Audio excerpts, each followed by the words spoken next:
Bueno, muy buenas tardes.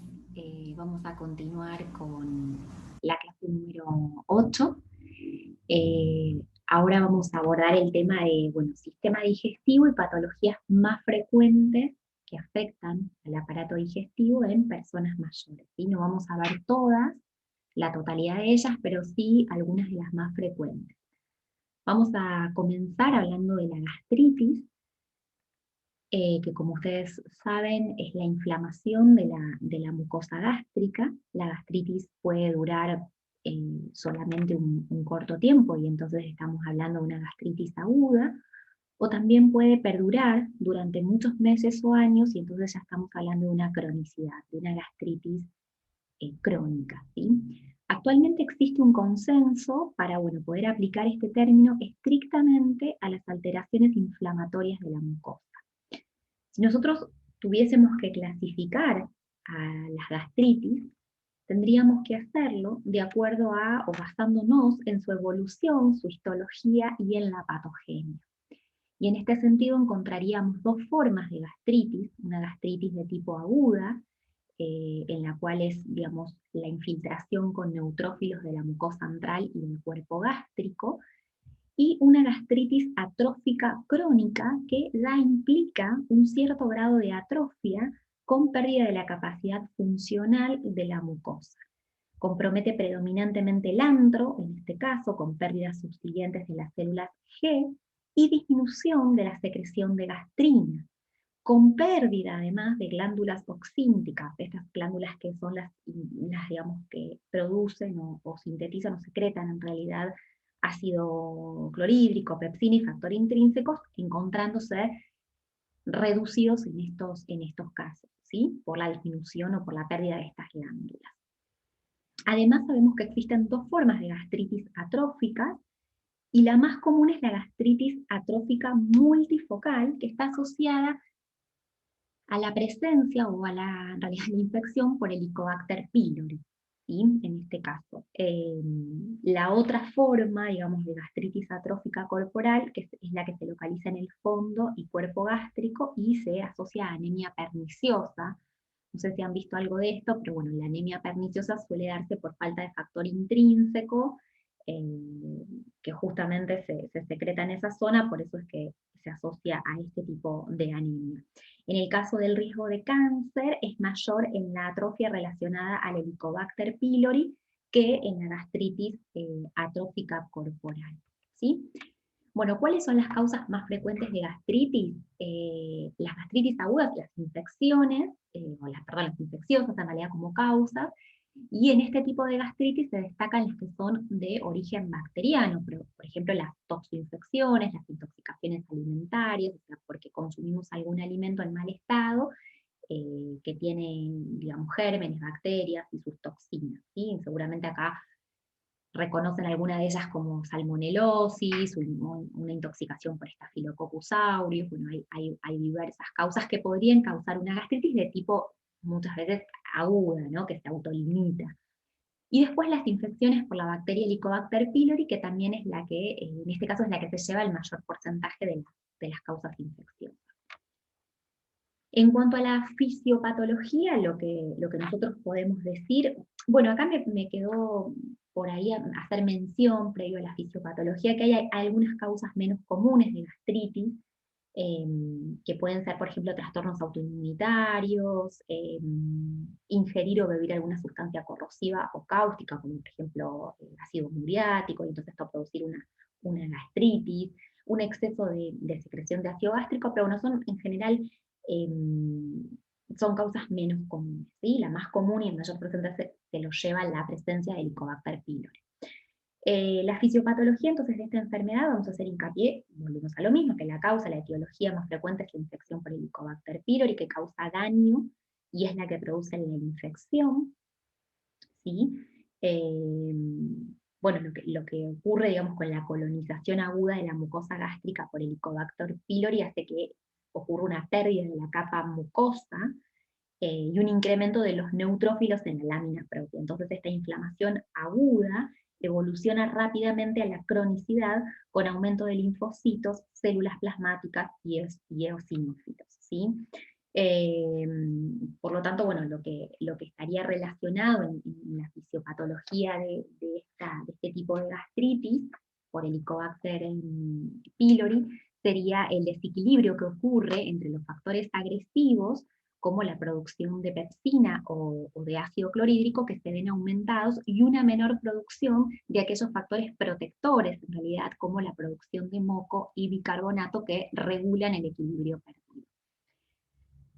¿Cuáles son los síntomas que presentan las personas que tienen gastritis? Bueno, cuando el paciente se diagnostica con gastritis, en general muchas veces no presenta síntomas. Puede ser que no presente, pero lo más habitual es que si hay síntomas se produzca un ardor o un dolor en el epigastrio, lo que se conoce como pirosis también, acompañado en algunos casos con náuseas, dependiendo del tipo de gastritis.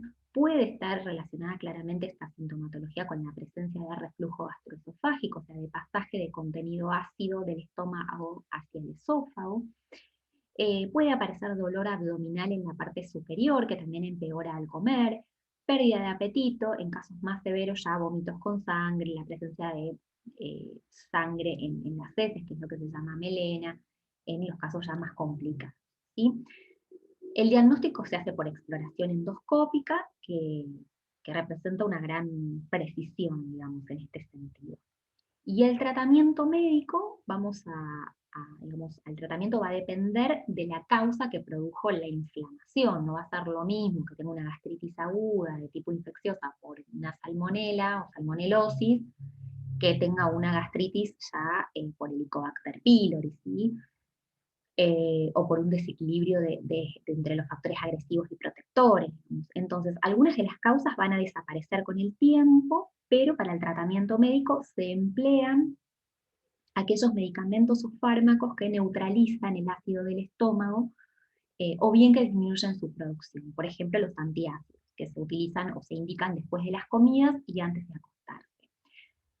Las terapias de primera línea farmacológica son los inhibidores de la bomba de protones, IBP, ¿sí? Que serían en este sentido el más común, el más conocido, el omeprazol, pantoprazol, ¿sí? Y también los antagonistas de los receptores histaminérgicos tipo 2. ¿Sí? Pero los IBP son los que más se utilizan. Se tendrá en cuenta esto porque en general son los más efectivos y logran efectos en menor tiempo. Por eso es que se usa mucho este estilo de fármaco, ¿sí? En cuanto al tratamiento nutricional, lo importante acá es, bueno, vamos a indicarle a las personas masticar adecuadamente las comidas. Acá se nos presenta cuando trabajamos esto o lo hablamos con personas mayores, es que justamente a veces hay dificultad en la masticación por ausencia de piezas dentarias o por una prótesis que no está bien colocada o que no se utiliza correctamente, que se despega. Bueno, todas estas problemáticas en la masticación empeoran el cuadro o no ayudan a mejorar la sintomatología de la gastritis. Entonces, en la medida que se pueda, tratamos de ayudar con estas medidas higiénico-dietéticas, explicándole al paciente y haciendo hincapié en que debe masticar adecuadamente las comidas, porque ya masticar las comidas es un tipo de digestión mecánica. Entonces, la comida o el alimento, el bolo alimenticio, nos llega ya con una previa digestión antes de comenzar su digestión enzimática, ¿sí? Bueno, procurar evitar comer apresuradamente también por la entrada de aire, lo que se conoce como aerofagia, que tampoco ayuda porque da más distensión abdominal y puede generar más dolor. Conservar los alimentos a temperaturas templadas e indicarlos a temperaturas templadas, esto es, no dar alimentos o no consumir alimentos entre las temperaturas extremas, digamos, ni muy fríos ni muy calientes, sobre todo lo caliente suele ser irritante de la mucosa gástrica. Siempre vamos a propiciar y a promover que se lleve una alimentación lo más variada posible, lo menos restrictiva posible. Se deben excluir temporalmente, o sea, por un tiempo, aquellos alimentos que causen molestias y los que veamos que aumentan la sintomatología. En general, si uno tuviese que decir en líneas generales, si ustedes me preguntan, profe, ¿qué alimentos son los que empeoran la gastritis o los que, por ejemplo, empeoran el reflujo gastroesofágico, ahora que vemos que también reflujo más adelante, o úlcera? Todo lo que tenga que ver con lo gástrico. Y bueno, en general los picantes, ciertos condimentos, ¿sí? Los cítricos, o aquellas frutas que llamamos aromáticas, por ejemplo la sandía, el melón, suelen ser como las menos toleradas o la que mayor sintomatología causan. Dentro de las verduras crudas, por sobre las cocidas, siempre se trata en estos casos de ofrecer verduras cocidas. Las verduras que tengan mucho contenido de fibra y sean más difíciles de digerir, porque al aparato digestivo le cueste más trabajo digerirlas, como los coles, tipo brócoli, coliflor, lechuga, rúcula, verduras de hojas verdes, crudas o cocidas, muchas veces generan sintomatología. Ustedes cuando trabajan, si trabajan con personas mayores, le empiezan a preguntar y es clásico que, por ejemplo, no toleren o que les dé sintomatología al repollo, porque también libera ácidos, porque tiene mucha fibra, mucha celulosa, son de difícil digestión. Entonces empeoran por lo general la sintomatología. Además de que muchas veces no están acostumbrados a comer esos alimentos y cuando los empiezan a consumir, empeora alguno de estos síntomas, entonces por ahí los podemos excluir temporalmente. Lo bueno de la medicación, que lo decimos como un poco como conclusión, al final un poco de esto es pensar que el tratamiento de primera línea, medicamentoso, farmacológico, ayuda mucho a no ser tan restrictivos con la comida. O sea, los pacientes, por ejemplo, hay muchos pacientes que no tomaban mate, el mate es irritante de la mucosa gástrica, y era un gran padecimiento para ellos desde lo cultural, desde el hábito, y con el omeprazol, por ejemplo, pueden tomar mate, ¿no? A veces igual el mate nosotros lo indicamos, bueno, con yerba orgánica, yerba que no tenga palo, que no tenga mucho polvo, que lo mezcle con algunas hierbas, que por ejemplo puede ser la manzanilla, que es desinflamatoria. Siempre damos algunas de estas indicaciones los nutricionistas como para ayudar a la sintomatología, aliviar algunas infusiones, ¿sí?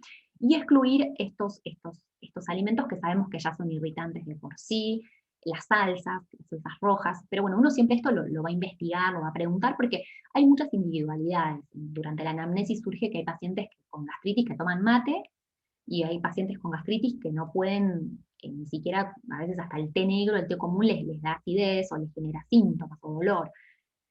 Entonces esto es muy individual y el paciente tiene que empezar a poder registrar ante qué alimentos percibe o aparecen los síntomas. Esto es sumamente importante en el caso de las personas mayores que puedan hacerlo, ir registrándolo, ir preguntándoselo, que lo tengan en cuenta. Bueno, realizar cocciones o técnicas de cocción sencillas que no generen costra de tostación. Todo lo que genera costra de tostación genera irritantes para la mucosa gástrica, así que elegimos por ahí lo que es plancha, grill, horno, hervidos, no las frituras también suelen ser irritantes de la mucosa gástrica.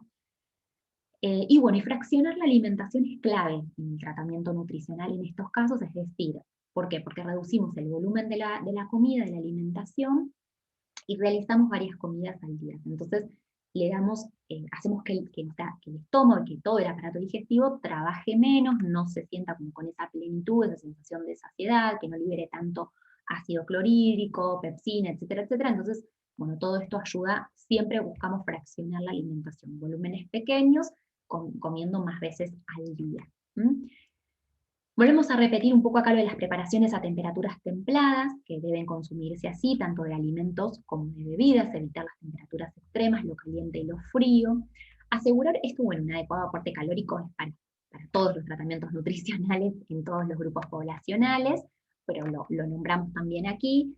Y la fibra según la tolerancia, esto según la tolerancia individual. La fibra es esto que yo les decía, estos alimentos ricos en fibra, por ejemplo, las verduras crudas, las verduras de hoja, los coles, las frutas con cáscara, los cítricos, ¿sí? Todos estos alimentos que nos cuestan más masticar y más digerir. Entonces hay, y que además tienen agregado de ácidos o pHs ácidos, que en algunos casos que hacen que no sean bien tolerados en estos casos, ¿sí? Pero sabemos que es a nivel individual esto también.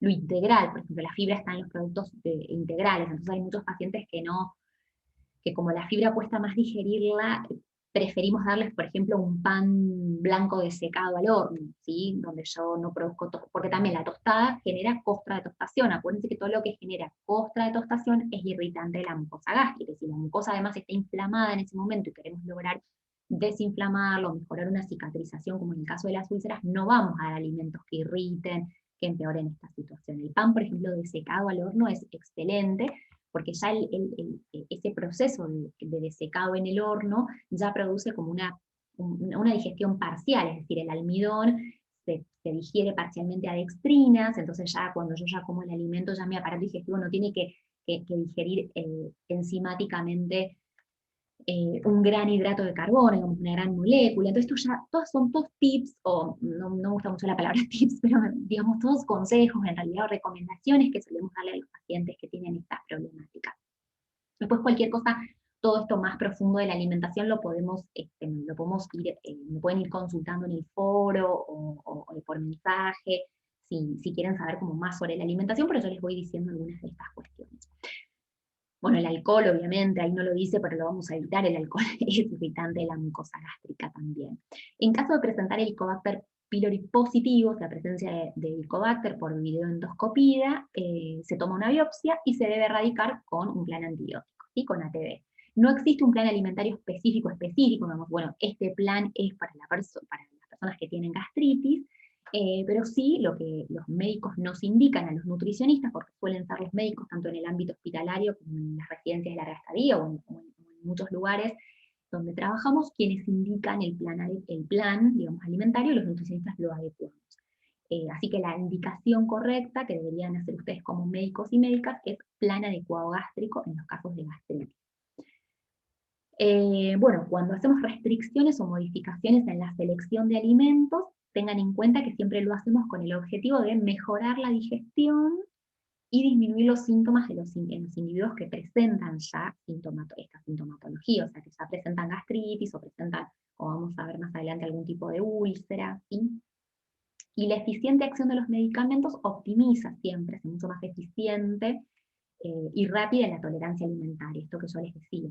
Como generalmente se dan fármacos, es más raro que las dietas sean muy restrictivas, ¿sí?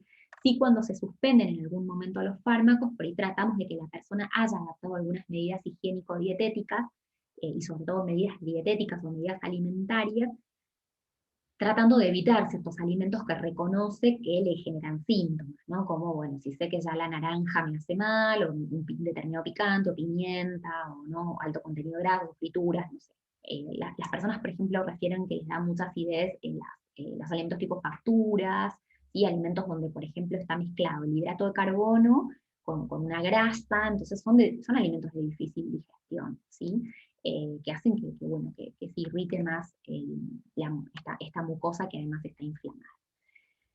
Eso con respecto a la gastritis. Luego tenemos la úlcera péptica gástrica duodenal, ¿sí? La vamos a definir como una lesión crónica que podría aparecer en cualquier nivel del tracto esófago gastroduodenal, que esté expuesto, por supuesto, a la agresión del jugo péptico en concentraciones y en tiempo suficiente, ¿no? Como para poder producir en la pared del órgano afectado una lesión ya de la mucosa. Que a diferencia de las erosiones, en realidad en este caso penetra más allá de la capa muscular de la mucosa sin sobrepasar en estos casos la serosa, ¿sí? ¿Dónde la localizamos? Bueno, se localiza predominantemente sobre lo que es la curvatura menor del estómago, en la unión del cuerpo y el antro, y la úlcera duodenal ocurre mayoritariamente en la primera porción del duodeno, y la mayoría de ellas se localizan a unos 3 centímetros del pílori. En el caso de la úlcera duodenal, más del 95% ocurren en la primera porción del duodeno. La clasificación, bueno, según dónde estén localizados, según su asociación. En el caso de las úlceras gástricas, hay 3 donde se puedan localizar, o en la úlcera del cuerpo gástrico, o la úlcera del cuerpo gástrico que se asocia a úlcera duodenal o pilórica, y la tipo 3 que la llamamos úlcera prepilórica, ¿sí? Esa es así como su clasificación. Con respecto a la epidemiología, bueno, en realidad su prevalencia es bastante elevada, afecta a un 10% de la población en algún momento o periodo de su vida, con una prevalencia de úlcera activa del 1%. Es raro que aparezca antes de los 40 años, hay casos y sucede, pero su pico de incidencia está entre los 55 y los 65, y acá no hay discriminación de edad. Esto ocurre tanto en varones como en mujeres, ¿sí? Si tenemos que pensar en la etiología, o sea, en las causas etiológicas, sabemos que la úlcera péptica, en realidad, en este caso es inducida por la infección de Helicobacter pylori o por algún daño secundario al consumo de antiinflamatorios no esteroides, tipo ibuprofeno, diclofenac, y que luego persiste por la acción ácida péptica del jugo gástrico, ¿no? Que persiste en el tiempo, y bueno, por eso se hace crónico esto y se genera esta úlcera péptica, ¿sí? En cambio, en la úlcera duodenal, en la UD, la acción del ácido supondría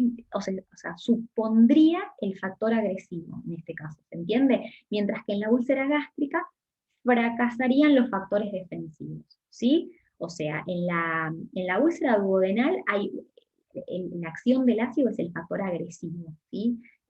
Permanente. En cambio, en la úlcera, digamos, gástrica, lo que falla o lo que fracasa son los factores de defensa. Hay factores que mantienen o que actúan la integridad de la mucosa gástrica, que lo llaman defensivos, como el moco, el bicarbonato, las prostaglandinas, los factores de reparación y regeneración, la saliva, el vaciamiento gástrico. Bueno, si hay una desregulación de esto, por supuesto que puede aparecer las úlceras, ¿sí? A su vez hay factores endógenos y exógenos. Ahí ustedes en la diapositiva tienen los exógenos mencionados, pero también están los endógenos, como es el Helicobacter pylori, por ejemplo, es un factor endógeno de úlcera, es un bacilo gram negativo que se adquiere principalmente en la infancia, y sus propiedades o sus características biológicas le permiten adaptarse al medio ácido del estómago y permanecer y vivir allí. Eh,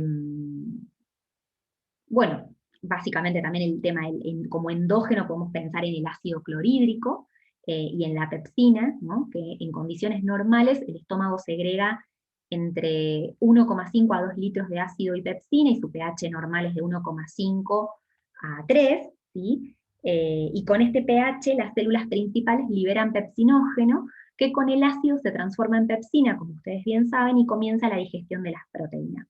En el caso de que no haya, digamos, si hay una integridad de toda la barrera epitelial, si esto sucede con total normalidad, y hay una integridad de los factores defensivos que nombramos anteriormente, no hay un daño, no existiría un daño de la mucosa. Pero en situaciones patológicas, el ácido clorhídrico y la pepsina no actúan en forma directa, ¿no? Entonces el ácido clorhídrico en este caso actúa solo en situaciones en que la acidez es muy marcada. Por ejemplo, una acidez menor de 3,5 va a dar posibilidades o probabilidades de producir daño en la mucosa, ¿sí? Entonces a esos pH más bajos, o ya con una acidez menor a 3, por ejemplo, 3,5, el pepsinógeno es activado y transformado en pepsina, que es lo que finalmente produce el daño de la mucosa, ¿sí? Es un poco el mecanismo, digamos, de lo que va sucediendo con el ácido clorhídrico y la pepsina y el pepsinógeno. Los exógenos ahí los tienen, los AINES, que inhiben las prostaglandinas y pueden provocar úlceras porque disminuyen el factor protector como es el bicarbonato, inhiben la regeneración. También el estrés, que es un factor que puede causar daño de la mucosa o aumentar en realidad la producción de ácido clorhídrico y pepsina, como factores, es un factor exógeno, pero que afecta a lo endógeno, ¿sí? En este sentido. Y la realidad es que, bueno, cada vez más todos los profesionales de la salud recomendamos también dentro del tratamiento alternativas de control del estrés, por ejemplo, meditación, realización de yoga. Estos pacientes que suelen tener estas problemáticas gástricas y que está asociado al estrés, se les suele recomendar el control, ¿no? de algún tipo de actividad o digamos, de técnica que les permita controlar el estrés, porque se sabe que hay como ¿no? Hay una asociación ahí en esto. También el tema del tabaco, hay una asociación causal entre esto, entre fumar y, ¿no? La úlcera péptica. La úlcera péptica es más frecuente en personas fumadoras que en no fumadoras, y los fumadores tienen 2 veces más posibilidades de padecerla que la población control. Así que claramente el tabaco tiene una relación directa con esto. El café se dice, ahí vamos a ver, se dice que tiene un efecto inductivo sobre la producción de ácido gástrico, pero hay estudios que no detectaron ninguna asociación causal entre el consumo de café y el efecto que sería la úlcera gástrica o la úlcera duodenal. Sin embargo, muchas personas que ustedes le van a hacer la anamnesis o le van a preguntar y les van a referir que el café les parece fuerte, les los irrita, no, les da acidez. De hecho yo sería una de esas personas, que el café solo, por ejemplo, si está muy fuerte, me produce una sensación como de mayor liberación de ácido clorhídrico, de irritación, me genera como un poco de molestia abdominal. Y esto generalmente muchos pacientes lo refieren, ¿sí? Como refieren lo mismo ante otras infusiones como el mate. Los síntomas, bueno, básicamente la úlcera gastroduodenal viene asociada a un dolor que se concentra en la parte alta, en la parte superior del abdomen, y suele aparecer entre 30 a 60 minutos posteriores a las comidas, y se exacerba, o sea, en el ayuno, mejora esto cuando nos levantamos, porque las personas se levantan con sintomatología, ¿no? Como con acidez, con dolor, con ardor, y esto mejora con alimentos o con la toma de antiácidos por la mañana. Los objetivos terapéuticos, así como habíamos hablado en la gastritis, en este caso en las úlceras, la primera línea de tratamiento siempre corresponde al tratamiento médico-farmacológico. Se utilizan neutralizadores de ácido e inhibidores de la secreción ácida para poder permitir la regeneración de todo el tejido, del epitelio, poder controlar también como objetivo el estrés emocional. Esto es lo dije anteriormente, es algo que tenemos que tratar de trabajar con nuestros pacientes, y con las personas mayores, sobre todo si están atravesando alguna situación emocional que empeore este cuadro.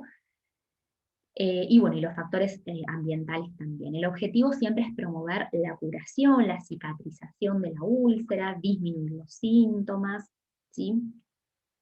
Poder, bueno, prevenir las recidivas, evitar las complicaciones, porque acá lo que sucede con las úlceras es que hay complicaciones graves, ¿sí? Las hemorragias digestivas en un 20% y las perforaciones hasta en un 10%, lo cual esto es bastante complicado y severo. En el caso de presentar de que haya presencia de Helicobacter pylori, por supuesto, bueno, erradicarlo con antibióticos, ¿sí? El tratamiento quirúrgico vamos a ver que es solo para las complicaciones, cuando hay perforaciones o hemorragias digestivas. En el caso del diagnóstico, bueno, análisis de laboratorio, en realidad vamos a hacer por supuesto, para diagnosticar una úlcera, el médico tiene que en primer lugar preguntar antecedentes médicos y hacer un examen físico. Eh, y bueno, luego puede pedir, ¿no?, análisis de laboratorio para detectar la presencia de Helicobacter pylori. Pedir también análisis de sangre o de heces, la prueba del aliento, que es una prueba muy precisa para detectar esta bacteria, son todos análisis que se suelen pedir para el diagnóstico. Y la endoscopia, o sea, con la ayuda del endoscopio el médico va a buscar, el gastroenterólogo va a buscar signos que puedan indicar la presencia de úlcera. Si se detecta una úlcera, se puede hacer una biopsia de esto para analizar en laboratorio, y también la biopsia en sí misma podría identificar, ¿no?, o reconocer la presencia de Helicobacter pylori en el estómago. Y ahí ya indicar el tratamiento con antibiótico para lograr erradicar la bacteria. Esto una vez que se erradica la bacteria y que se hace el tratamiento con antibióticos durante unos meses, la realidad es que los pacientes refieren muchísimas mejorías, o sea, muchos directamente te dicen que ya no sienten más dolor, que mejoran la sintomatología y se logra erradicar esta bacteria, ¿sí? Bueno, también el diagnóstico puede ser a través de alguna radiografía que se realice en el tracto digestivo superior, con la ingesta de bario, ¿no?, que es este líquido blanco, que nos va a generar imágenes, ¿no?, durante la radiografía. El paciente va a tragar ese líquido y recubre el tracto digestivo, y entonces hace que la úlcera, por ejemplo, sea más visible y se vea mejor. Bueno, en el caso esto es diagnóstico, en el caso del tratamiento se dirige a evitar, por supuesto, los factores que puedan influir negativamente en la evolución de la enfermedad. Es decir, ¿qué vamos a tratar de decir? Bueno, vamos a buscar aquellos factores que estén asociados con las úlceras. Dijimos el tabaco, vamos a tratar de que la persona no fume, o que disminuya el consumo de tabaco, de que pueda controlar el estrés emocional, de que pueda realizar alguna técnica, esto que decíamos, meditación, yoga, alguna actividad que le haga bien, que pueda capitalizar ese estrés en alguna actividad, evitar los AINES, ¿sí?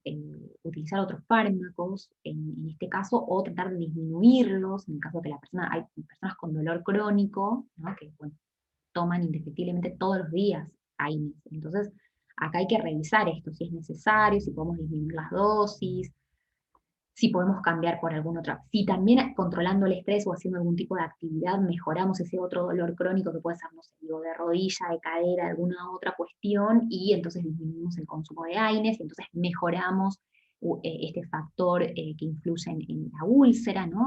Todas estas cuestiones hay que verlas y evaluarlas.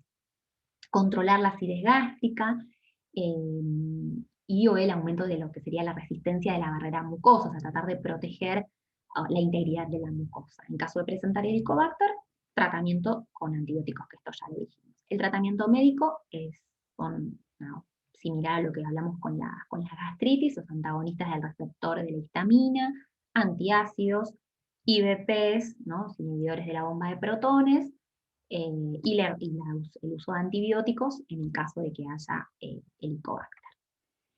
El tratamiento nutricional es lo mismo que habíamos dicho en las gastritis, se lo conoce como plan de alimentación adecuado gástrico, ¿sí? Así es como lo van a indicar. Y bueno, va acompañado de una serie de cambios en la selección alimentaria, que algunos los fuimos mencionando, disminuir un poco el contenido de fibra de la dieta, tratar de eliminar aquellos alimentos picantes, disminuir lo que es, por ejemplo, verduras y frutas con cáscaras, prevalecer o tratar de que haya mayor predominio de verduras y de frutas cocidas, ¿sí? Por ejemplo, en estos casos se suele dar cuando estamos en etapas más estrictas o hay que cicatrizar la úlcera, damos, por ejemplo, en vez de no sé, manzana cruda, damos una manzana en compota o una pera al horno, por ejemplo, ¿no? Entonces, esto tiene ya un proceso de digestión por parte de la técnica de cocción en sí misma, el alimento está más blando, es de mayor, se llama de más fácil disgregación gástrica el alimento cuando está así cocido. Entonces ayudamos a que el aparato digestivo no tenga que trabajar tanto y entonces liberar tanto ácido clorhídrico, tantos de estos elementos que terminan siendo contraproducentes en el caso de la úlcera.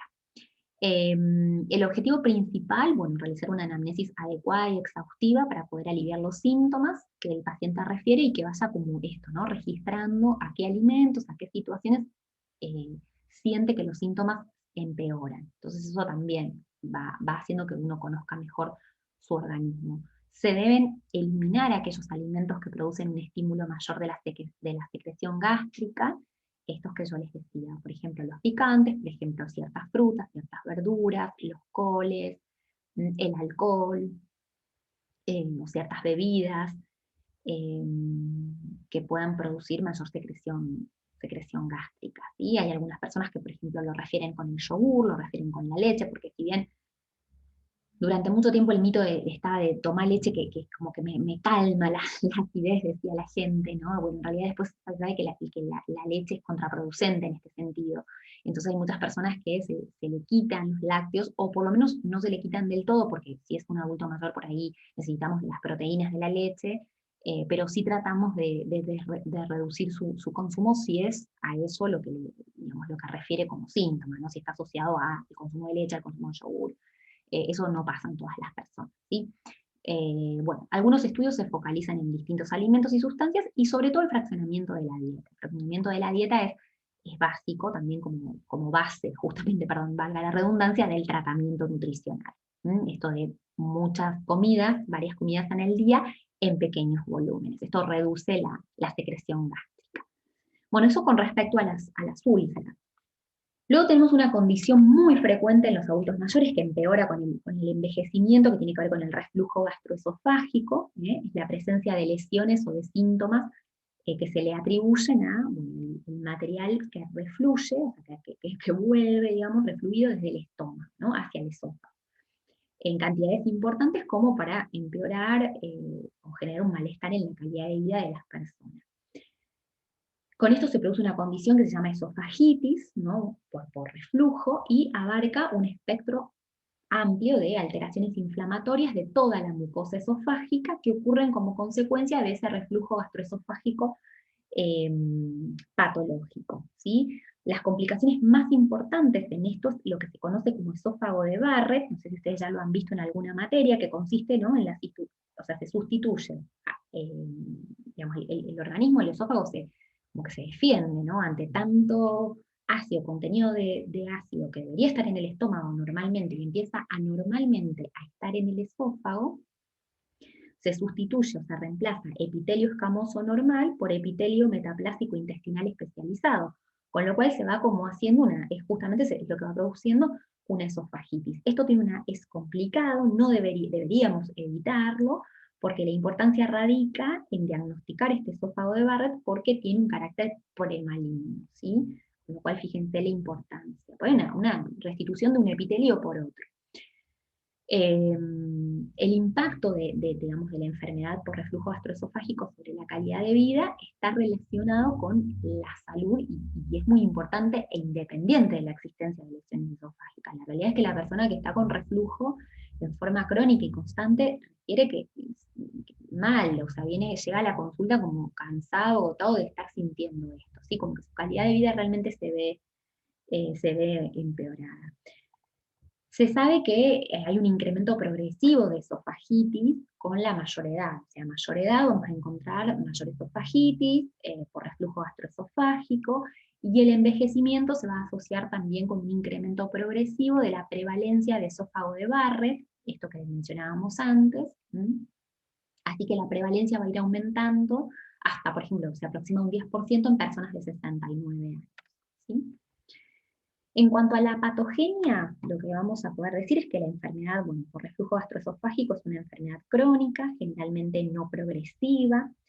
Su fisiopatología o su patogenia parece ser la alteración de los mecanismos defensivos, ¿no? Estos mecanismos defensivos que fallan, entre los cuales se oponen al reflujo gastroesofágico, ¿no? En particular, la presión anormalmente baja del esfínter esofágico inferior, y más importante todavía, la prolongada exposición esofágica al ácido durante las relajaciones transitorias del esfínter esofágico inferior, que se va relajando, y entonces va dejando pasar este contenido de ácido hacia el esófago. ¿Sí? El origen de la mayor gravedad de la enfermedad de reflujo en el adulto mayor es multifactorial, no podemos decir que sea un único factor, con todas las enfermedades, ¿no? Pero uno de los factores fundamentales es el mayor tiempo de exposición esofágica al reflujo gastroesofágico. ¿Sí? Por eso lo digo, ojo, nosotros estamos hablando de enfermedad por reflujo gastroesofágico como esofagitis, y el reflujo gastroesofágico como el síntoma o la presencia de contenido ácido en el estómago. Entonces se entiende cuando yo menciono enfermedad por reflujo y el reflujo en sí mismo, ¿sí? Como que habría una diferencia. Bueno, y en el caso de los adultos mayores, muchas de las alteraciones motoras esofágicas son secundarias a enfermedades concomitantes, donde está alterada la parte nerviosa, ¿no? El tema de diabetes, trastornos neurológicos, o la toma de algunos fármacos o medicamentos que tienen algún efecto sobre la función esofágica. Ahí tienen algunos fármacos de uso frecuente en personas mayores, en el colectivo de adultos mayores, que pueden alterar la función motora esofágica, que tenemos que tener en cuenta que pueden generar reflujo, y por ende luego enfermedad por reflujo gastroesofágico. ¿Sí? Ahí los tienen. Bueno, ustedes los conocen mejor que yo, seguramente, pero bueno, los más conocidos, las benzodiazepinas que se dan, los narcóticos, las antinas, los antagonistas de los canales de calcio, los anticolinérgicos.